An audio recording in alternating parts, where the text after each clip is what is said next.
মেডিবাংলা YouTube চ্যানেলে আপনাদের সবাইকে আবারও একবার স্বাগত জানাই।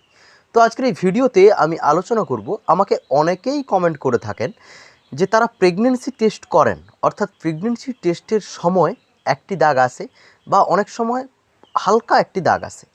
তো তার কিছুক্ষণ পরে, ধরুন আধা ঘন্টা বা 1 ঘন্টা বা কয়েকদিন পরে আপনি টেস্ট করেছেন, তারপরে টেস্ট কিটটা আপনি কোথাও রেখে দিয়েছেন, তারপরে আপনি হঠাৎ দেখতে পাচ্ছেন যে ওইটাতে আরও একটি দাগ এসছে। প্রথমে একটি দাগ আসছিল এবং পরে খুব হালকা একটা ক্ষীণ ও খুব হালকা একটি দাগ এসছে। তো এইটি আসার কারণ কি, বা এটি আসলে আপনি কি করবেন?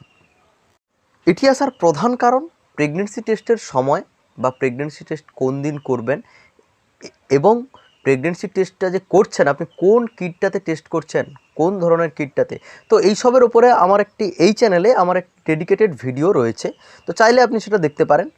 তো এটি আসলে আপনি কি করবেন, অর্থাৎ আপনি যখন প্রেগনেন্সি টেস্ট করছেন, তো ওই প্রেগনেন্সি টেস্টের সময়, অর্থাৎ তার থেকে ঠিক 3 থেকে 5 মিনিটের মধ্যে, অর্থাৎ ইউরিন স্যাম্পেলটা আপনি দিলেন টেস্ট কিটের ওপরে, তার 3 থেকে 5 মিনিটের মধ্যে যেই রেজাল্টই আসুক, সেটা পজিটিভ আসতে পারে তাহলে পজিটিভ, এবং যদি সেটা একটি দাগ আসে অর্থাৎ নেগেটিভ, তো সেটা নেগেটিভ।